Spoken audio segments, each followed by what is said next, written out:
ഗലാത്യ ലേഖനം 2-ാം അധ്യായത്തിന്റെ 3-ാമത്തെ ഭാഗമാണ്. വാക്യങ്ങൾ 6 തൊട്ട് 10. ഈ വാക്യങ്ങൾ നമ്മളെ ഓർപ്പിക്കുന്നത് സഭായുഗം ഇതിനു മുൻപുള്ള 2 യുഗങ്ങളിൽ നിന്ന് പൂർണ്ണമായിട്ടും വ്യത്യസ്തമായ ഒരു യുഗമാണ്. പ്ലസ് സഭായുഗത്തെ കുറിച്ച് പഴയ നിയമത്തിൽ യാതൊരു പ്രവചനവുമില്ല. ഉത്തമഗീതത്തിലൊക്കെ ചിലർ സഭയെ കാണാറുണ്ട്. പഴയ നിയമത്തിൽ സഭയില്ലെന്ന് ഞാൻ ഓർപ്പിക്കട്ടെ. ആർക്കെങ്കിലും സംശയം ഉണ്ടെങ്കിൽ ബ്രദറൻ സൺഡേ സ്കൂൾ പാഠാവലി അതിന്റെ സീനിയർ മോസ്റ്റ് ക്ലാസ്സസിൽ ഈ വിഷയങ്ങൾ എടുത്തു നോക്കിയാൽ മതി. അവിടെ വളരെ വ്യക്തമായിട്ട് പറഞ്ഞിരിക്കുന്നത് സഭ ഒരു മർമ്മമാണ്. പഴയ നിയമത്തിൽ സഭയെക്കുറിച്ച് യാതൊരു രീതിയിലുള്ള പ്രസ്താവനയോ പ്രവചനമോ ഇല്ല. അത് വേർപാടുകാരുടെ സ്റ്റാൻഡേർഡ് ഉപദേശമാണ്. ഈ ഉപദേശത്തിനെതിരെ ആരും സംസാരിക്കാൻ പാടില്ലെന്ന് ഞാൻ ഓർപ്പിക്കാം. കർത്താവായ യേശുക്രിസ്തു തന്റെ 3.5 വർഷത്തെ ടീച്ചിങ്ങിലും സഭയെക്കുറിച്ച് അങ്ങനെ അധികമൊന്നും 1-2 സ്റ്റേറ്റ്മെന്റ്സ് മാത്രം പറഞ്ഞ് പോയതേ ഉള്ളൂ. അത് വളരെ ബ്രീഫ് സ്റ്റേറ്റ്മെന്റ്സ് ആയതുകൊണ്ട് കർത്താവിന്റെ ശിഷ്യന്മാർക്ക് ആ വിഷയത്തെക്കുറിച്ച് ഒരു വ്യക്തത ലഭിച്ചില്ല. പെന്തിക്കോസ്ത് നാളിൽ പരിശുദ്ധാത്മാവ് വന്നപ്പോൾ ഇത് യോയൽ പ്രവചനത്തിൽ പറഞ്ഞിരിക്കുന്നത് നിറവേറിയതാണെന്ന് പത്രോസിന് മനസ്സിലായെങ്കിലും, ആ പ്രവചനം നിറവേറി എന്ന് പത്രോസിന് മനസ്സിലായെങ്കിലും, ഈ പുതിയ യുഗം, കൃപായുഗം, ഇത് ന്യായപ്രമാണ യുഗത്തിൽ നിന്ന് ഏതെല്ലാം രീതിയിൽ വ്യത്യസ്തമാണെന്നുള്ളത് പത്രോസിന് പോലും മനസ്സിലായില്ല. കുഞ്ഞാടുകളെ മേയ്ക്കുന്ന ചുമതല പത്രോസിനാണ് കൊടുത്തിരുന്നത്. ആ പത്രോസിന് പോലും മനസ്സിലായി. യോയൽ പ്രവചനം നിറവേറി എന്നുള്ളത് പത്രോസിന് മനസ്സിലായി. എന്നാൽ പത്രോസിന് ഈ യുഗം വളരെ ഡിഫറെന്റ് ആണെന്ന് മനസ്സിലായില്ല. ഫൈനലി പത്രോസിന് മനസ്സിലായത് ആ ആകാശത്തുനിന്ന് തുപ്പട്ടി ഇറങ്ങി വന്നതും ദൈവം ശുദ്ധം എന്ന് പ്രഖ്യാപിച്ചതിനെ നീ അശുദ്ധം എന്ന് പറയരുത് എന്ന് ആകാശത്തിൽ നിന്ന് ആ സൗണ്ട് കേൾക്കുകയും അത് കഴിഞ്ഞ് കൊർണേലിയസിന്റെ വീട്ടിൽ നിന്ന് ആളുകൾ വരികയും അവരുടെ കൂടെ പോകാൻ വേണ്ടി പരിശുദ്ധാത്മാവ് പത്രോസിനെ പ്രേരിപ്പിക്കുകയും ചെയ്തു കഴിഞ്ഞപ്പോഴാണ് പത്രോസിന് വിഷയം കുറച്ചൊക്കെ വ്യക്തമായത്. ഇതൊരു നവീന യുഗമാണെന്നും ഈ നവീന യുഗത്തിൽ ആ ന്യായപ്രമാണ യുഗത്തിൽ ഉണ്ടായിരുന്ന യഹൂദനും യവനനും വിജാതീയനും എന്നുള്ള അന്തരം ദൈവം ഇല്ലാതാക്കിയെന്ന് അന്നേരമാണ് പത്രോസിന് മനസ്സിലായത്. എന്നാൽ പത്രോസിന് ഇത് മനസ്സിലായെങ്കിലും എടുത്തുചാട്ടക്കാരനായതുകൊണ്ട് കുറച്ചൊക്കെ പ്രശ്നമുണ്ടായിരുന്നു. അത് നമ്മൾ മുന്നോട്ട് പഠിക്കുമ്പം വ്യക്തമാകും. ഈ സഭായുഗം തുടങ്ങി ചില വർഷങ്ങൾ കഴിഞ്ഞാണ് കർത്താവ് ശൗലിനെ പിടിച്ചത്. ശൗലിന് ഡയറക്റ്റ് വെളിപ്പാടിൽ കൂടെ സഭാ സത്യങ്ങൾ ദൈവം വെളിപ്പെടുത്തി കൊടുത്തു. പത്രോസിന് സ്റ്റെപ്പ് ബൈ സ്റ്റെപ്പ് ക്രമാനുഗതമായിട്ട് വെളിപ്പെടുത്തി കൊടുത്തെങ്കിൽ പൗലോസിന് ഡയറക്ട്ലി ദൈവാത്മാവ് വെളിപ്പെടുത്തി കൊടുത്തതായിട്ട് പൗലോസിന്റെ ലേഖനങ്ങളിൽ നാം മനസ്സിലാക്കുന്നു. അപ്പൊ പൗലോസിന് പരിശുദ്ധാത്മാവിൽ നിന്ന് നേരെ വെളിപ്പെടുത്തി ലഭിച്ചതുകൊണ്ടും പൗലോസ് പത്രോസിനേക്കാൾ ഒരു 100 മടങ്ങ് സ്ട്രോങ് ഒരു വ്യക്തിയായിരുന്നതുകൊണ്ടും ഈ ഗലാത്യ സഭയിലൊക്കെ പ്രശ്നം വന്നപ്പോൾ പൗലോസ് വളരെ സ്ട്രോങ് ആയിട്ട് നിന്നതായിട്ട് കാണുന്നു. എന്നാൽ ഇടയ്ക്കിടയ്ക്ക് ചില വാദപ്രതിവാദങ്ങൾ അവിടെ നടന്നു. ആ വാദപ്രതിവാദങ്ങളുടെ കാരണം ഇതൊരു നവീന യുഗമാണെന്നുള്ളത് വ്യക്തമാകാൻ കുറച്ച് സമയമെടുത്തു. ഈവൻ പത്രോസ്, കർത്താവിന്റെ കൂടെ നടന്ന പത്രോസിന് സമയമെടുത്തു. അപ്പൊ ഇതൊരു നവീന യുഗമാണെന്നുള്ളത് മനസ്സിലാക്കാൻ കുറച്ച് താമസം എടുത്തതിന്റെ കാരണം കൊണ്ട് ഇടയ്ക്കിടയ്ക്ക് ചില വാദപ്രതിവാദങ്ങൾ ഉണ്ടായതായിട്ട് നാം കാണുന്നുണ്ട്. എന്നാൽ പുതിയ നിയമ മാതൃകയ്ക്കനുസരിച്ച് ഉപദേശ വിഷയങ്ങളിൽ ഈ വാദപ്രതിവാദം ഉണ്ടായി കഴിഞ്ഞപ്പോൾ അവർ എല്ലാവരും വിശ്വാസത്തിൽ അവരെക്കാൾ സീനിയറായിട്ടുള്ള സഹോദരന്മാരുടെ അടുത്ത് ചെന്നായിട്ട് നാം കാണുന്നുണ്ട്. അതാണ് പുതിയ നിയമ മാതൃക. പുതിയ നിയമത്തിൽ ലീഡർഷിപ്പിന്റെ ബഹുത്വം ദൈവാത്മാവ് വെച്ചിരിക്കുന്നത് തന്നെ ഒരു വ്യക്തിയുടെ ഏകാധിപത്യം പാടില്ല. കാരണം മനുഷ്യന്റെ പാപ സ്വഭാവത്തിന്റെ കാരണം കൊണ്ട് ഏത് വ്യക്തിക്ക് എത്ര താഴ്മയുള്ളതും എത്ര ജ്ഞാനമുള്ള വ്യക്തിയാണെങ്കിലും ഏകാധിപത്യം ലഭിച്ചു കഴിയുമ്പോൾ തന്റെ പാപ സ്വഭാവം തലപൊക്കും. താൻ ആ പാപ സ്വഭാവത്തിന് കീഴിൽ ആയിത്തീരും. അതുകൊണ്ടാണ് ദൈവം പുതിയ നിയമസഭയില് ഏകാധിപത്യം അല്ലെങ്കിൽ ഏകവ്യക്തി ശുശ്രൂഷയ്ക്ക് പകരം ലീഡർഷിപ്പിന്റെ ബഹുത്വം വെച്ചിരിക്കുന്നത്. അപ്പൊ ഈ വിഷയങ്ങളൊക്കെ വ്യക്തമായി വരുന്നതിൻ്റെ ഇടയ്ക്ക് ഇവർ യെരുശലേമിലുള്ള സീനിയർ സഹോദരന്മാരുമായിട്ട് വിഷയങ്ങൾ ചർച്ച ചെയ്തതായിട്ട് കാണുന്നുണ്ട്. 2-ാം അധ്യായത്തിന്റെ 3-ാം സെക്ഷനാണ് നമ്മൾ കഴിഞ്ഞ ആഴ്ച പഠിച്ചത്. 2-ാം അധ്യായത്തിന്റെ 3-ാം സെക്ഷനിൽ പൗലോസ് യെരുശലേമിൽ ചെന്ന് ദൈവാത്മാവിൽ നിന്ന് തനിക്ക് ലഭിച്ച ആ വെളിപ്പാട് അവിടുള്ള മൂപ്പന്മാരുടെ മുൻപിൽ വെക്കുന്നതായിട്ട് കാണുന്നു. അതിനു മുൻപ് തന്നെ പത്രോസിന് ലഭിച്ച വെളിപ്പാട് പത്രോസ് അവരുടെ മുൻപിൽ വെച്ചിരുന്നു. അപ്പൊ ഇതെല്ലാം സീനിയേഴ്സിനോട് പറഞ്ഞു കഴിഞ്ഞപ്പോൾ ഈ വിഷയത്തിൽ ഒരു വ്യക്തത വന്നു. അങ്ങനെ ഒരു വ്യക്തത വന്നു കഴിഞ്ഞപ്പോൾ യെരുശലേമിൽ ഉണ്ടായിരുന്ന സീനിയർ ലീഡേഴ്സ് ഇതൊരു ടോട്ടലി പുതിയ യുഗമാണെന്നും ഈ യുഗത്തിൽ യഹൂദനും യവനെന്നും വിജാതിയെന്നും ഒരു അന്തരമില്ലെന്നും ഈ യുഗത്തിൽ രക്ഷയുടെ അനുഭവം പ്രാപിക്കുന്ന ആളുകൾക്ക് പരിച്ഛേദനയുടെ ആവശ്യമില്ലെന്ന് വ്യക്തമാക്കി. ഇത്രയും കാര്യങ്ങൾ 2-ാം അധ്യായം 9-ാം വാക്യം വരെ നമ്മൾ കണ്ടു കഴിഞ്ഞു. അങ്ങനെ ഇതൊരു പുതിയ യുഗമാണ്. യഹൂദന്മാർക്ക് ചുമക്കാൻ സാധിക്കാഞ്ഞ ന്യായപ്രമാണത്തിന്റെ ഭാരം ഈ പുതിയ യുഗത്തിലുള്ള വിശ്വാസികൾ, കൃപായുഗത്തിലുള്ള വിശ്വാസികളുടെ മേളിൽ അടിച്ചേൽപ്പിക്കാൻ പാടില്ല എന്ന് തീരുമാനിച്ചു കഴിഞ്ഞ് ഒരു കാര്യം യെരുശലേമിലുള്ളവർ പറഞ്ഞു: ദരിദ്രരെ മറക്കാൻ പാടില്ല. ഇതൊരു പുതിയ യുഗമാണ്. ന്യായപ്രമാണ യുഗത്തിൽ ദരിദ്രന്മാരോട് അനുകമ്പ കാണിക്കണമെന്ന് പ്രത്യേക 1-ലധികം ആജ്ഞകളുണ്ടായിരുന്നു. അപ്പൊ ഈ നവീന യുഗത്തിലും ദരിദ്രന്മാരോടുള്ള ആ അനുകമ്പ അത് തുടരണം എന്ന് യെരുശലേമിലുള്ള വിശ്വാസികൾ പറഞ്ഞപ്പോൾ, ഇത് 9-ാം വാക്യം വരെയാണ് ഉള്ള കാര്യം ഞാൻ പറഞ്ഞപ്പോൾ 10-ാം വാക്യത്തിൽ നാം വായിക്കുന്നത് പൗലോസ് മറുപടി പറയുന്നത്: ദരിദ്രരെ ഞങ്ങൾ ഓർത്തുകൊള്ളണം എന്ന് മാത്രം അവർ പറഞ്ഞു. അങ്ങനെ ചെയ്യുവാൻ ഞാൻ ഉത്സാഹിച്ചുമിരിക്കുന്നു. ഞാൻ ഓർപ്പിച്ചതുപോലെ ദൈവാത്മാവ് പുതിയ നിയമ സഭയുടെ അല്ലെ കൃപായുഗത്തിന്റെ ഉപദേശം മെജോറിറ്റി പൗലോസിൽ കൂടെയാണ് വെളിപ്പെടുത്തിയത്. പത്രോസ്, യാക്കോബ്, യോഹന്നാൻ, യൂദയിൽ കൂടെയും പുതിയ നിയമത്തിലെ ഉപദേശങ്ങൾ വെളിപ്പെടുത്തിയെങ്കിലും അതിൽ മെജോറിറ്റി ബൾക്ക് അത് പൗലോസിൽ കൂടെയാ വന്നത്. അതുകൊണ്ട് യെരുശലേമിലുള്ള വിശ്വാസികൾ പൗലോസിനോടും പൗലോസിന്റെ കൂടെ പ്രവർത്തിക്കുന്ന ആളുകളോട് ദരിദ്രരെ ഞങ്ങൾ ഓർത്തുകൊള്ളണം എന്ന് അവർ പറഞ്ഞപ്പോൾ പൗലോസ് അതിനെ കുറിച്ച് പ്രതികരിക്കുന്നത്: അങ്ങനെ ചെയ്യുവാൻ ഞാൻ ഉത്സാഹിച്ചും ഇരിക്കുന്നു. ഈ വാക്യം നമ്മളെ ഓർപ്പിക്കുന്നത് യുഗം ഏതാണെങ്കിലും ദൈവമക്കൾ ദരിദ്രരോടും സൊസൈറ്റിയിലെ വളരെയധികം കഷ്ടപ്പെടുന്ന ആളുകളോട് എന്നും അനുകമ്പ കാണിച്ചിരിക്കും. ഞാൻ ഓർപ്പിച്ചതുപോലെ ഡിസ്പെൻസേഷൻ നമ്മൾ പഠിക്കുമ്പോൾ 7 യുഗങ്ങളാണെന്ന് നമ്മൾ പഠിക്കുന്നു. അത് കൺവീനിയൻസിന് വേണ്ടി 4ആയിട്ട് ഡിവൈഡ് ചെയ്യാൻ സാധിക്കും. ആദ്യത്തേത് വിജാതിയരുടെ യുഗം, ന്യായപ്രമാണത്തിന് മുൻപുണ്ടായിരുന്ന വിജാതിയരുടെ യുഗം, പിന്നെ ന്യായപ്രമാണ യുഗം, പിന്നെ കൃപായുഗം, അത് കഴിഞ്ഞ് വരാൻ പോകുന്ന ക്രിസ്തു യുഗം അല്ലെങ്കിൽ സഹസ്രാബ്ദ വാഴ്ചയിലും ഈ ലോകം കർത്താവായ യേശു ക്രിസ്തു രാജാതിരാജാവായിട്ട് ഭരിക്കുമ്പോൾ ധനികരും ഉണ്ടാകും, പാവപ്പെട്ടവരും അല്ലെ ദരിദ്രരും ഉണ്ടാകും. അത് ദൈവം അങ്ങനെ ചെയ്യുന്നതല്ല. ഒരു ധാരാളം സർവേസിൽ നിന്ന് മനസ്സിലായത് ഒരേ റിസോഴ്സ് ഒരേ മുതൽ 1000 പേർക്ക് കൊടുത്തു കഴിഞ്ഞാൽ അവർ ഒരേ രീതിയിൽ ബുദ്ധിയോടെയല്ല അത് ഉപയോഗിക്കുന്ന അല്ലെ നിക്ഷേപിക്കുന്ന. സഹസ്രാബ്ദ യുഗത്തിലും കാര്യങ്ങളൊന്നും മാറാൻ പോകുന്നില്ല. അതുകൊണ്ട് സഹസ്രാബ്ദ യുഗത്തിലും ധനികന്മാരുണ്ടാകും, ദരിദ്രരുണ്ടാകും. ആകെ നമ്മുടെ ഇന്നത്തെ യുഗത്തിൽ നിന്ന് വരാൻ പോകുന്ന ഒരു അന്തരം, ഇന്ന് പലർ അന്യായം ചെയ്ത് ധനികരാകും. അന്ന് അത് നടക്കത്തില്ല. കാരണം രാജാതി രാജാവും കർത്താവും സർവജ്ഞാനിയുമായിട്ടുള്ള കർത്താവാണ്.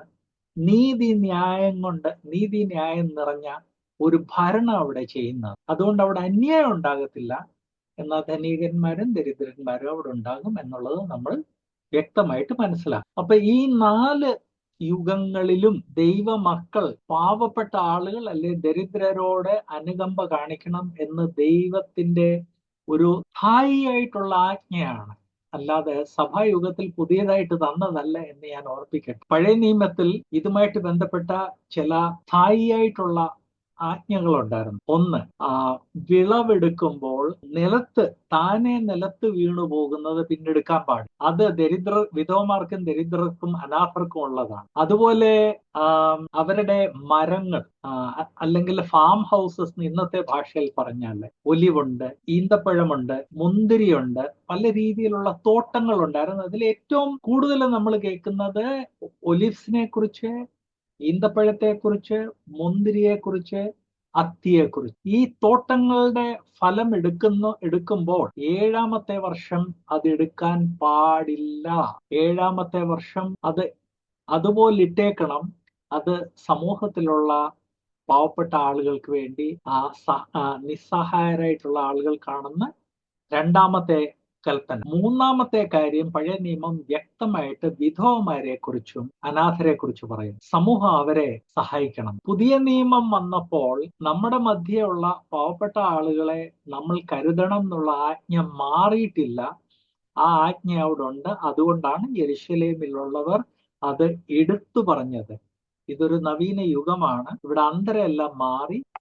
ന്യായപ്രമാണം നമ്മൾ ആചരിക്കേണ്ട ആവശ്യമില്ല. എന്നാൽ ന്യായപ്രമാണത്തിലുള്ള ഒരു പ്രിൻസിപ്പിൾ ആണല്ലോ പാവപ്പെട്ടവരെ കരുതണം എന്നുള്ളത്. അതിന് യാതൊരു അന്തരമില്ല. അത് അന്ന് ചെയ്തതുപോലെ ഇന്നും ചെയ്യണം എന്ന് ദൈവവചനം ഓർപ്പിക്കും. സഹോദര സഹോദരിമാരെ, ഞാൻ ഓർപ്പിക്കാൻ ആഗ്രഹിക്കുന്നത്, ഇന്ന് നമ്മൾ ജീവിക്കുന്നത് വളരെ ഡിസ്ഓണസ്റ്റ് ആയിട്ടുള്ള ഒരു യുഗത്തിലാണ്.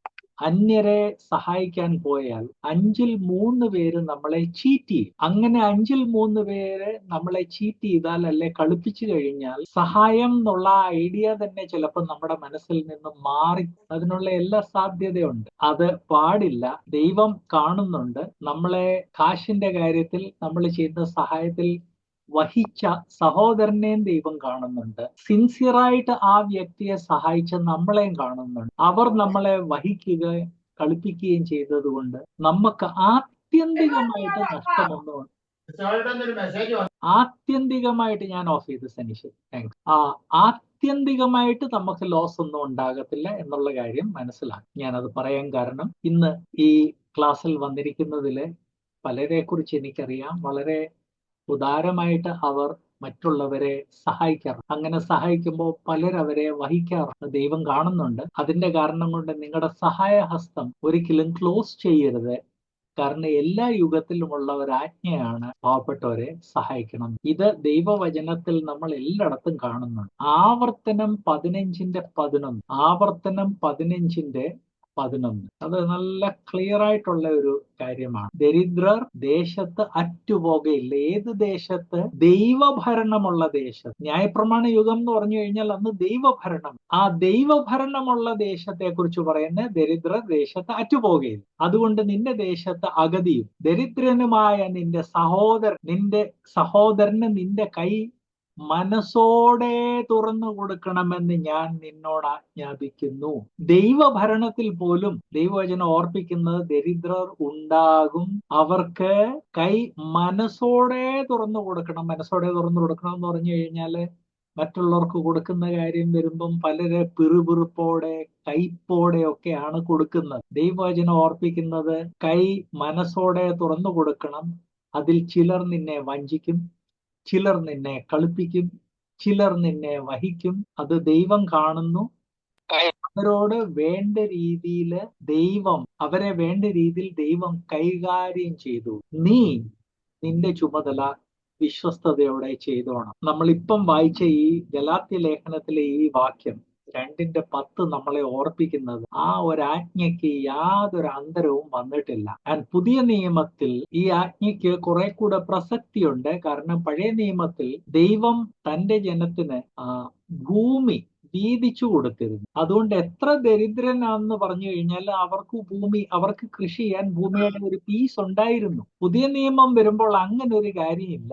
അതുകൊണ്ട് പുതിയ നിയമത്തിൽ ദരിദ്രർ അവരുടെ സംഖ്യ വർദ്ധിക്കുകയേ ഉള്ളൂ. വിശ്വാസികൾ ഇത് മനസ്സിലാക്കി കുറെയൊക്കെ കളിപ്പിക്കപ്പെടും എന്ന് മനസ്സിലാക്കി ദൈവവചനം ഓർപ്പിക്കുന്നത് പോലെ നിന്റെ കൈ മനസ്സോടെ തുറന്നു കൊടുക്കണമെന്ന് ഞാൻ നിന്നോട് ആജ്ഞാപിക്കുന്നു. അതിന്റെ പുറകെ ഉള്ള ഒരു പ്രിൻസിപ്പിൾ സദൃശ്യവാക്യം 19:17 നാം കാണുന്നത്. സദൃശ്യവാക്യം 19:17 ഒരിക്കലും മറക്കാൻ പാടില്ലാത്തൊരു വാക്യം. എളിയവനോട് കൃപ കാട്ടുന്നവൻ യഹോവയ്ക്ക് വായ്പ കൊടുക്കുന്നു, അവൻ ചെയ്ത നന്മയ്ക്ക് അവൻ പകരം കൊടുക്കും. നമ്മൾ നമ്മുടെ ജീവിതത്തിൽ എളിയവരോട് അനുകമ്പ കാണിക്കണമെന്ന് ദൈവവചനം പറയുമ്പോൾ നമ്മൾ മറക്കാൻ പാടില്ലാത്ത ഒരു കാര്യം, ദരിദ്രർ നമ്മെ വഹിച്ചെന്നിരിക്കും, കളിപ്പിച്ചെന്നിരിക്കും, വഞ്ചിച്ചെന്നിരിക്കും. നമ്മളത് അറിയേണ്ട ആവശ്യമില്ല.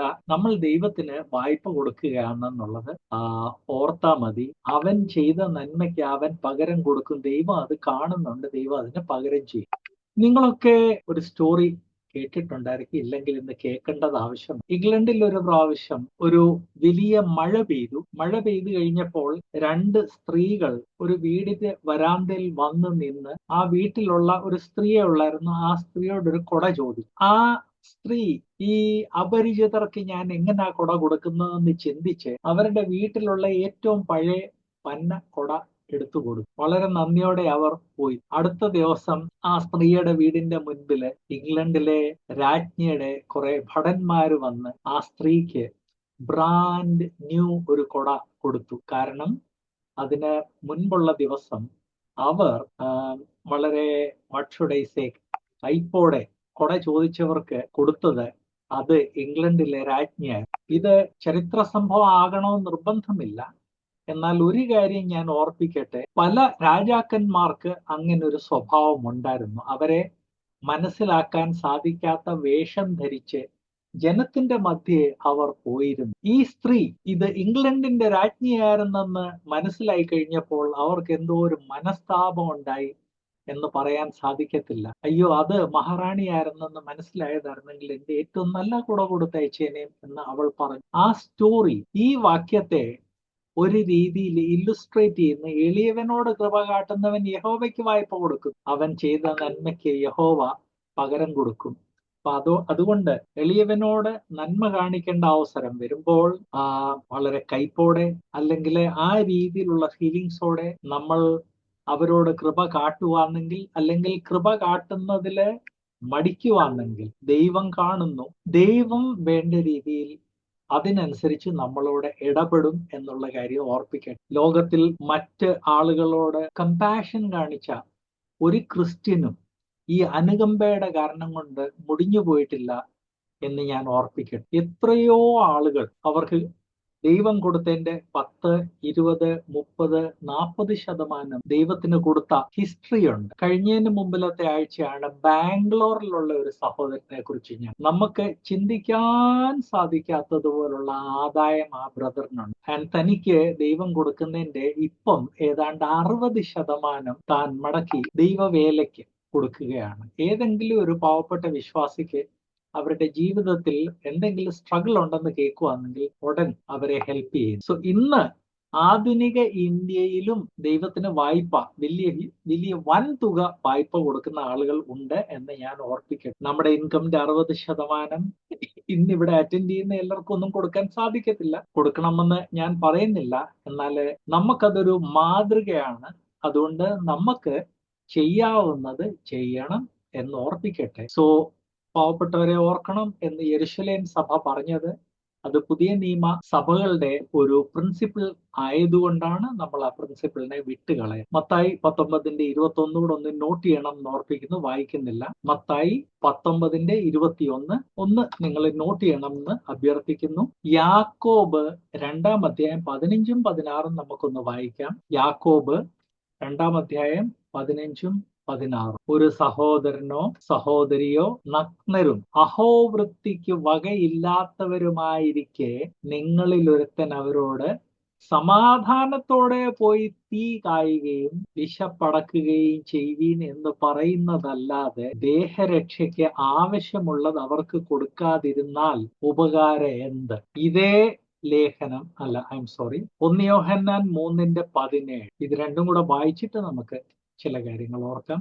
1 യോഹന്നാൻ 3:17 നാം വായിക്കുന്നത്, എന്നാൽ ഈ ലോകത്തിലെ വസ്തുവകയുള്ളവൻ ആരെങ്കിലും തന്റെ സഹോദരന് മുട്ടുള്ളത് കണ്ടിട്ട് അവനോട് മനസ്സലിവ് കാണിക്കഴിഞ്ഞാൽ ദൈവത്തിന്റെ സ്നേഹം അവനിൽ എങ്ങനെ വസിക്കും? മാനുഷ്യ ഹിസ്റ്ററി എല്ലാം കൂടെ 4 യുഗങ്ങളാണ്. ഈ 4 യുഗങ്ങളിലുള്ള പല നിയമങ്ങളും പല കമാൻഡ്സ് വ്യത്യസ്തമാണെങ്കിലും ഈ 4 യുഗങ്ങളിൽ ഒരുപോലെ ദൈവജന പാലിക്കേണ്ട ഒരു കാര്യമാണ് പാവപ്പെട്ടവരോട് അനുകമ്പ കാണിക്കണം. ഫൈനാൻഷ്യൽ ആവശ്യമുള്ളവർ തന്റെ സഹോദരന് മുട്ടുള്ളത് കണ്ടിട്ട് അവനോട് അനുകമ്പ കാണിക്കണം. ഞാൻ ഓർപ്പിക്കാൻ ആഗ്രഹിക്കുന്ന ഒരു സംഭവം വടക്കേ ഇന്ത്യയില് ഉത്തർപ്രദേശിൽ കേരളത്തിൽ നിന്ന് അവരുടെ ജോലി വിട്ട് സുവിശേഷ വേലയ്ക്ക് വേണ്ടി പോയ ഒരു അങ്കിളും ആന്റിയും, എന്റെ ചൈൽഡ്ഹുഡിലെ കാര്യം ഞാൻ ഓർപ്പിക്കുന്നത്. അങ്കിളും ആന്റിയും അങ്ങനെ അവർ സുവിശേഷ വേലയ്ക്ക് വേണ്ടി പോയെന്ന് അറിഞ്ഞിട്ടും അവരുടെ സഭയോ അവരുടെ സഭയിലുള്ള സൂപ്പർ റിച്ച് ആയിട്ടുള്ള ആളുകളോ ഒരു സഹായവും ചെയ്യാതെ പട്ടിണിയായി അവരുടെ വസ്തുവകകളൊക്കെ അവർ വിറ്റ് തുടങ്ങി. അന്നത്തെ കാലത്ത് ഒരു വാച്ചൊക്കെ വിറ്റാല് നല്ലതുപോലെ കാശ് കിട്ടണം. ഇന്നാണ് ആർക്കും വാച്ച് വേണ്ടാത്തത്, ആർക്കും മൊബൈൽ വേണ്ടാത്തത്. അങ്ങനെ വിറ്റ് അവരുടെ മക്കൾക്ക് ഭക്ഷണം കൊടുക്കാൻ സൗകര്യം ഇല്ലാതായി. ആന്റി നഴ്സിംഗ് ജോലി വിട്ടിട്ടാണ് വടക്കേ ഇന്ത്യയിൽ പോയത്. ആന്റി തിരിച്ച് നഴ്സിംഗ് ജോലിക്ക് പോകേണ്ടി വന്നു. ഞാൻ 5ാം ക്ലാസ്സിലോ 6ാം ക്ലാസ്സിലോ പഠിക്കുന്ന സമയം 1965-66 കാര്യമാണ് ഞാൻ ഈ ഓർപ്പിക്കുന്നത്. സോ അങ്ങനെ നമ്മുടെ മധ്യേ ഒരു ബ്രദർ ഉണ്ട്, ഒരു സിസ്റ്റർ ഉണ്ട്. അവർക്ക് ഫൈനാൻഷ്യൽ നീഡ് ഉണ്ട് എന്ന് മനസ്സിലായിട്ട് പോലും അവരുടെ സ്വന്തം സഭയിലെ ആളുകൾ അവരെ സഹായിച്ചില്ല, അവരുടെ ഫാമിലിയിലുള്ളവർ സഹായിച്ചില്ല. അവരുടെ സഭയിൽ ധാരാളം ധനികന്മാരുണ്ടായിരുന്നു. ഏതാ കേരളത്തിൽ, അവരെ ഇവിടുന്ന് പറഞ്ഞ് സഹായിച്ചില്ല. ഒടുവിൽ അങ്കിൾ ആന്റി ഭയങ്കരമായിട്ട് സ്ട്രഗിൾ ചെയ്ത് ആന്റി തിരിച്ച് ജോലിക്ക് പോകേണ്ടി വന്നു. ഞാൻ ഓർപ്പിക്കാൻ ആഗ്രഹിക്കുന്നത്, ദൈവവചനത്തിൽ അങ്ങനെയുള്ളവരെ, അത് സുവിശേഷകനായതുകൊണ്ട് മാത്രമല്ല, സുവിശേഷനായതുകൊണ്ട് നമ്മൾ തീർച്ചയായിട്ടും കരുതണം, എന്നാൽ പട്ടിണി ആയതുകൊണ്ട് കരുതണമെന്ന് പറയുന്ന ഫണ്ടമെന്റൽ ആജ്ഞ നമ്മൾ ലംഘിച്ചാൽ ദൈവം അത് കാണുന്നു. ദൈവം നമ്മളെ വെറുതെ വിടത്തില്ല എന്നുള്ള കാര്യം നാം മറക്കൽ. ഈ ലോകത്തിലെ വസ്തുവകയുള്ളവൻ ആരെങ്കിലും തന്റെ സഹോദരന് മുട്ടുള്ളത് കണ്ടിട്ട് അവനോട് മനസ്സലിവ് കാണിക്കാൻ ദൈവത്തിന്റെ സ്നേഹം അവനിൽ വസിക്കും എന്ന് ദൈവവചനം ഓർപ്പിക്കുന്നു. ഇതോടെ 2ാം അധ്യായം 10ാം വാക്യം നമ്മൾ ക്ലോസ് ചെയ്യും. 2ാം അധ്യായത്തിലെ 4ാമത്തെ ഗലാത്യ ലേഖനം 2ാം അധ്യായത്തിലെ 4ാം സെക്ഷൻ, സഭയിൽ ഏറ്റവും സീനിയർ ആയിട്ടുള്ള ആളുകൾ പോലും ചിലപ്പം തെറ്റ് ചെയ്തെന്നിരിക്കും. സീനിയർ ആകും തോറും അവർക്ക് പക്വത വർദ്ധിക്കും, അവർ ദൈവത്തോടടുത്ത് ജീവിക്കും, അവരുടെ ജീവിതത്തിൽ വേർപാട് ഉണ്ടാകും, അവർ സത്യത്തിന് വേണ്ടി നിൽക്കും എന്നെല്ലാം നമുക്കൊരു പ്രതീക്ഷയുണ്ട്. എന്നാൽ ഈ പ്രതീക്ഷയ്ക്ക് അഗെയിൻസ്റ്റ് സഭയിലുള്ള സീനിയേഴ്സ് ചില സമയത്ത് ആ സത്യമാർഗം വിട്ട് തെറ്റായ വഴിയിൽ പോയെന്നിരിക്കും. അങ്ങനെ പോകുമ്പോൾ അവർ തെറ്റായ വഴിയിൽ പോകുന്നു എന്ന് മനസ്സിലാക്കി അവരെക്കാൾ ജൂനിയേഴ്സ് ആണെങ്കിലും ഈ ജൂനിയേഴ്സ് അവരെ തിരുത്തേണ്ടത് ആവശ്യം. തിരുത്തുന്നതിനൊരു ഏത് മനോഭാവത്തോടെയാണ് തിരുത്തേണ്ടതെന്ന് അതെല്ലാം ദൈവവചനം അതിനുള്ള പെരുമാറ്റച്ചട്ടം തരുന്നുണ്ട്. ആ പെരുമാറ്റച്ചട്ടത്തെ ലംഘിക്കാതെ തിരുത്തൽ ആവശ്യമാണെന്നുള്ള കാര്യം ദൈവവചനം ഓർപ്പിക്കുന്നു. അതുകൊണ്ട് അയ്യോ ഇന്ന ആള് കഴിഞ്ഞ 50 വർഷമായിട്ട് സുവിശേഷ വേലയിലാണ്, ആൻഡ് ആ ആള് തെറ്റുപഠിപ്പിച്ചാല് എങ്ങനെ തിരുത്താൻ സാധിക്കും? എങ്ങനെ തിരുത്താൻ സാധിക്കും എന്നോർത്ത് വേർപാട് സഭയിലെ തെറ്റിനെതിരെ സംസാരിക്കാത്ത ഒരു പ്രവണത നമ്മൾ കാണും. ഞാൻ ചെറുപ്പക്കാരനാണ്, ഞാൻ വാ വിളിച്ചാൽ ശരിയാകത്തില്ലെന്ന് ചെറുപ്പക്കാരും, നീ ചെറുപ്പക്കാരന് നീ വാ വിളിക്കാൻ പാടില്ലെന്ന് മുതിർന്നവരും. അത് നമ്മുടെ ഇടയ്ക്കുള്ള ഒരു കോമൺ പ്രാക്ടീസ്. എന്നാൽ പ്രായമുള്ളവര് ഇത്രയും പ്രായമായി കഴിഞ്ഞ് ഞാൻ ഇനിയും വാ വിളിച്ച് ആശയക്കുഴപ്പം ഉണ്ടാക്കുന്നില്ല. തെറ്റിനെ തിരുത്തുന്നതിനെ നമ്മൾ ആശയക്കുഴപ്പമായിട്ടാണ് കാണുന്നത്. അത് പ്രത്യേകം ശ്രദ്ധിക്കണം. ആശയക്കുഴപ്പം ആക്ച്വലി തെറ്റ് ചെയ്യുന്നവനാണ്, തിരുത്തുന്ന ആളല്ല ആശയക്കുഴപ്പം ഉണ്ടാക്കുന്നത്. എന്നാൽ നമ്മുടെ ഇടയ്ക്കുള്ള ഒരു കോമൺ ഒരു സംസാരമാണ് തെറ്റിനെ കുറിച്ച്. ഞാൻ പ്രായമായി തെറ്റിനെ കുറിച്ച് സംസാരിച്ച് ആശയക്കുഴപ്പം ഉണ്ടാക്കാൻ ആഗ്രഹിക്കുന്നില്ല. ഞാൻ വേർപാട് സമൂഹത്തിലുള്ള ഏറ്റവും സീനിയർ സുവിശേഷകന്മാരെ, ഏറ്റവും സീനിയർ സഭാ മൂപ്പന്മാരെ, നമ്മുടെ ഇടയ്ക്ക് വളരെ അംഗീകാരമുള്ള ആളുകൾ പറയുന്നത് കേട്ടിട്ടുണ്ട്, പ്രായമായി കഴിഞ്ഞ് ഇനി ഞാൻ ആശയക്കുഴപ്പം ഉണ്ടാക്കാൻ ആഗ്രഹിക്കുന്നു, തെറ്റിനെ തിരുത്താൻ ആഗ്രഹിക്കുന്നില്ലെന്നാണ് ഈ പറയുന്നത്. എന്നാൽ ആശയക്കുഴപ്പം ഉണ്ടാക്കാൻ ആഗ്രഹിക്കുന്നില്ലെന്നാണ് അവരുടെ വായിൽ നിന്ന് വരുന്ന വാക്ക്. തെറ്റ് തിരുത്തുന്നത് ആശയക്കുഴപ്പം എന്നായ നമ്മൾ നമ്മുടെ കംഫർട്ട് സോൺ വിടാൻ ആഗ്രഹിക്കുന്നില്ല. കംഫർട്ട് സോൺ വിടാൻ ആഗ്രഹിക്കുന്നില്ല എന്ന് ചിന്തിച്ചു തുടങ്ങിയപ്പോൾ തൊട്ടാണ് തെറ്റിനെ തിരുത്തുന്നത് ആശയക്കുഴപ്പമായിട്ട് കാണുന്നത്. ആക്ച്വലി തെറ്റ് പറയുന്നവനാണ് ആശയക്കുഴപ്പം അവിടെ ഉണ്ടാക്കുന്നത്. എന്നാൽ നാം നമ്മെ തന്നെ കുറ്റവാളികളായിട്ട് പ്രദർശിപ്പിച്ച് നമ്മുടെ കംഫർട്ട് സോണിൽ നിന്ന് പുറത്തു പോകാൻ ആഗ്രഹിക്കുന്നില്ല. എന്നാൽ ഈ 4ാമത്തെ സെക്ഷൻ വാക്യം 11 തൊട്ട് 14 ഓർപ്പിക്കുന്നത് എത്ര സീനിയർ ആണെങ്കിലും എത്ര അംഗീകാരമുള്ള വ്യക്തിയാണെങ്കിലും തെറ്റ് ചെയ്തു കഴിഞ്ഞാൽ വേദപുസ്തകത്തിലുള്ള അവരവരെക്കാൾ സീനിയറോട് സംസാരിക്കേണ്ട പെരുമാറ്റച്ചട്ടം ഉപയോഗിച്ച് അവരെ തിരുത്തേണ്ടത് ആവശ്യമാണ്. 11ാം വാക്യത്തിൽ നാം വായിക്കുന്നത് ഗലാത്യ ലേഖനം 2ാം അധ്യായത്തിന്റെ 11. എന്നാൽ കേഫാവ് അന്ത്യോക്യയിൽ വന്നാറെ അവനിൽ കുറ്റം കാണുകയാൽ ഞാൻ അഭിമുഖമായി അവനോട് എതിർത്ത് നിന്നു. ക്രിസ്തു സഭയിൽ പൗലോസ് പത്രോസിനേക്കാൾ ഒത്തിരി ജൂനിയർ ആയിരുന്നു എന്നുള്ള കാര്യം ഞാൻ ഓർപ്പിക്കട്ടെ. എന്നാൽ പത്രോസ് തെറ്റ് ചെയ്തപ്പോൾ പൗലോസ് എതിർത്ത് നിൽക്കുക തന്നെയാണ് ചെയ്തതെന്ന് ദൈവാത്മാവാണ് ഓർപ്പിക്കുന്നത്, ദൈവവചനാണ് ഓർപ്പിക്കുന്നത്. അങ്ങനെ എതിർക്കുമ്പം ഒരു പെരുമാറ്റച്ചട്ടം ഉണ്ടെന്നുള്ള കാര്യം ഞാൻ ഓർപ്പിച്ചല്ലോ. പത്രോസിനെ കേഫ എന്ന് പറയുന്നതിൽ നിന്ന് ആ പെരുമാറ്റച്ചട്ടത്തിന്റെ ഒരു വശം നാം കാണുന്നത്. പത്രോസിന്റെ പെറ്റ് നെയിം ആയിരുന്നു കേഫ. സൈമൺ പീറ്റർ എന്നായിരുന്നു പത്രോസിന്റെ ഒഫീഷ്യൽ പേര്. കേഫ പത്രോസിന്റെ പെറ്റ് നെയിം.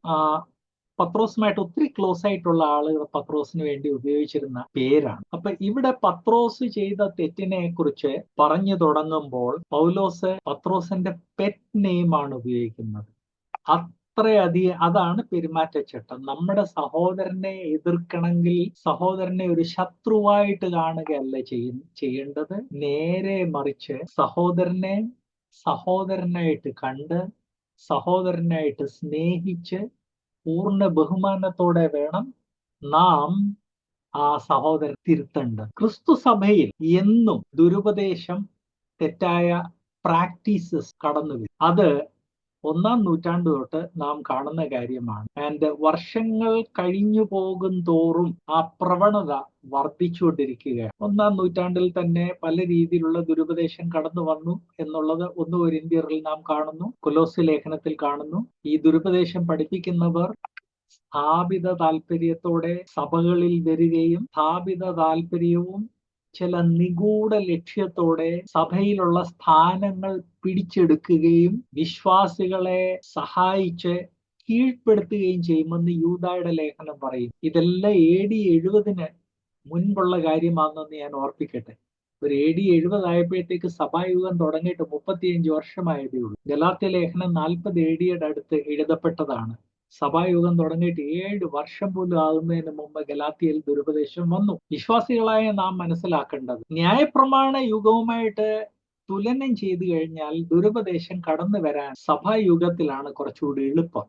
കാരണം ന്യായപ്രമാണ യുഗത്തിൽ പുരോഹിതന്മാരുണ്ടായിരുന്നു, മഹാപുരോഹിതനുണ്ടായിരുന്നു, ന്യായാധിപന്മാരുണ്ടായിരുന്നു, ദൈവജനത്തിന്റെ ഇടയ്ക്ക് അംഗീകൃതമായിട്ടുള്ള ലീഡേഴ്സ് ഉണ്ടായിരുന്നു. ഇവർ തെറ്റിനെ തിരുത്തുമായിരുന്നു. എന്നിട്ടും അവിടെ പ്രശ്നമുണ്ടായിരുന്നു എന്നുള്ള കാര്യം ഓർപ്പിക്കട്ടെ. ഓരോരുത്തരും താൻ ബോധിച്ചതുപോലെ ആയിരുന്നു. അപ്പൊ പഴയ നിയമത്തിൽ ന്യായപ്രമാണ യുഗത്തിൽ അതായിരുന്നു സ്ഥിതിയെങ്കിൽ പുതിയ നിയമത്തിൽ ഇവിടെ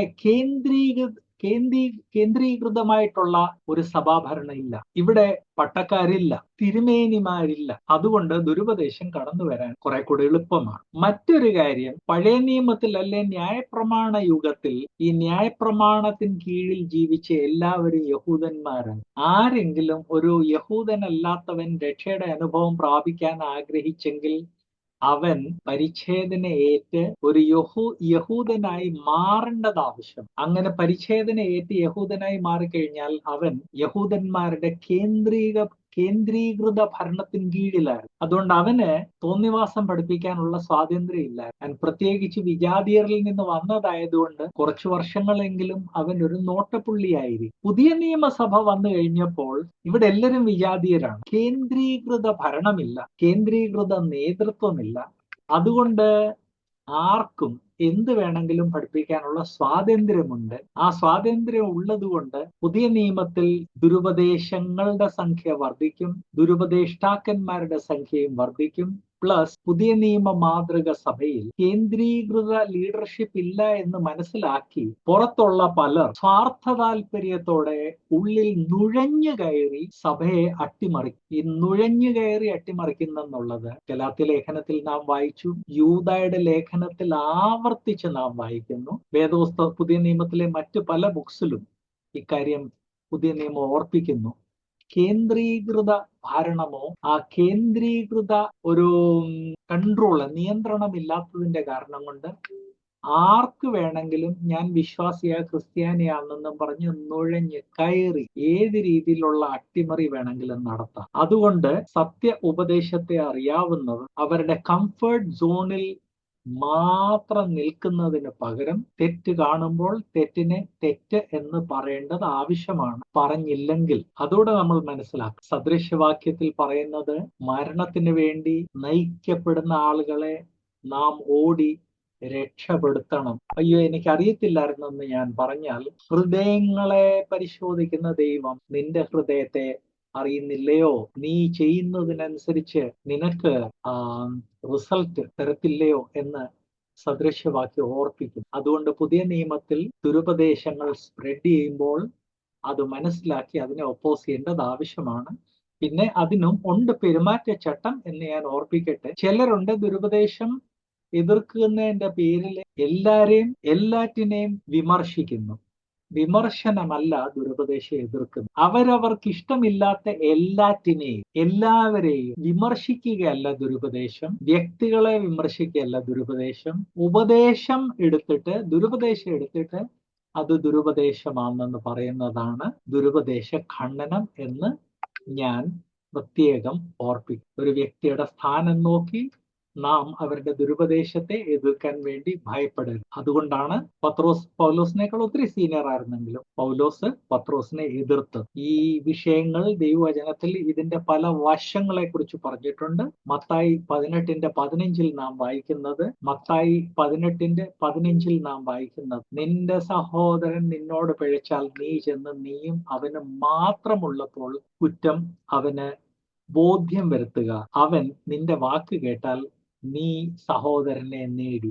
ഇത് ബേസിക്കലി തിരുത്തലിന്റെ പെരുമാറ്റച്ചട്ടത്തെ കാണിക്കുന്നു. വിമർശനമല്ല തിരുത്തൽ. സഹോദരൻ തെറ്റ് ചെയ്തു കഴിഞ്ഞാൽ സഹോദരനോട് ചെന്ന് പറയേണ്ട രീതിയിൽ സോഫ്റ്റ് ആയിട്ട് പറഞ്ഞ് ആ സഹോദരനെ തിരുത്തി നേടണം. ഇങ്ങനെ തെറ്റിനെ തിരുത്തുന്നതുമായിട്ട് ബന്ധപ്പെട്ട പല പെരുമാറ്റച്ചട്ടങ്ങൾ ദൈവവചനം പുതിയ നിയമം നൽകുന്നു എന്നുള്ള കാര്യം നാം മറക്കൽ. ലൂക്കോസ് 17:3 നാം വായിക്കുന്നത്, സൂക്ഷിച്ചുകൊള്ളുവീൻ, സഹോദരൻ പിഴച്ചാൽ അവനെ ശാസിക്കാം, അവൻ മാനസാന്തരപ്പെട്ടാൽ അവനോട് ക്ഷമിക്കാം. ചിലരോട് പ്രൈവറ്റ് ആയിട്ട് പറഞ്ഞാല് അവരെ നേടാൻ സാധിക്കും. ചിലരെ വേണ്ടി വന്നാൽ ശാസിക്കേണ്ടി വരും. അത് നമ്മൾ വളരെ കെയർഫുള്ളി വേണം ഏത് രീതിയിൽ ഇടപെട്ടതെന്നുള്ളത് ചിന്തിക്കുന്നത്. ഗലാത്യ ലേഖനം 6-ാം അധ്യായത്തിന്റെ 1-ാം വാക്യത്തിൽ നാം വായിക്കുന്നത്, ഗലാത്യർ 6:1, സഹോദരന്മാരെ, ഒരു മനുഷ്യൻ വല്ല തെറ്റിൽ അകപ്പെട്ടു പോയെങ്കിൽ ആത്മീയരായ നിങ്ങൾ അങ്ങനെയുള്ളവനെ സൗമ്യതയുടെ ആത്മാവിൽ യഥാസ്ഥാനപ്പെടുത്തുകയും നീയും പരീക്ഷയിൽ അകപ്പെടാതിരിക്കാൻ സൂക്ഷിച്ചുകൊള്ളുക.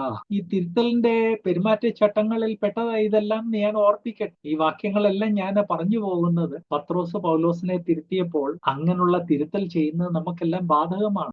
കംഫർട്ട് സോണിൽ നിന്നാ പോരാ, തെറ്റിനെ തെറ്റെന്ന് പറയണം. എന്നാൽ അതിനുള്ള പെരുമാറ്റച്ചട്ടം ദൈവവചനം തരുന്നത് നമ്മൾ ഒബ്സർവ് ചെയ്യണം. 1 തിമോത്തിയോസ് 5:20 നാം വായിക്കുന്നത്, 1 തിമോത്തിയോസ് 5:20, പാപം ചെയ്യുന്നവരെ ശേഷമുള്ളവർക്കും ഭയത്തിനായി എല്ലാവർക്കും കേൾക്കെ ശാസിക്കാം. ചിലരെ എല്ലാവരും കേൾക്കെ ശാസിച്ചേ പറ്റൂ. അത് ആരാണ്, ഏത് രീതിയിലുള്ള ആളാണെന്നുള്ളത് അത് നമ്മൾ വളരെ വിസ്ഡമോടെ, പരിജ്ഞാനത്തോടെ തീരുമാനിക്കേണ്ട കാര്യമാണ്. തിരുത്തലിന് മുൻപ് പരിജ്ഞാനം വേണം. പരിജ്ഞാനത്തിന്റെ കൂടെ തന്നെ കംഫർട്ട് സോണിൽ നിൽക്കുവാന് ഉള്ള ആ ആഗ്രഹമല്ല ദൈവം എന്നെ വിളിച്ചിരിക്കുന്നത്. ഞാൻ ചെയ്യും എന്നുള്ള ആ കമ്മിറ്റ്മെന്റ് ഉണ്ടാകണം. ഈ കാര്യങ്ങൾ നിങ്ങളുടെ മുൻപിൽ പ്രസന്റ് ചെയ്യാൻ വേണ്ടി കർത്താവ് എന്നെ സഹായിച്ചതിന് വേണ്ടി ഞാൻ ദൈവത്തെ സ്തുതിക്കുന്നു. ദൈവം അനുവദിച്ചാല് നമ്മൾ ഈ സീരീസ് അടുത്ത ആഴ്ചയും തുടരുന്നതായിരിക്കും. God bless you.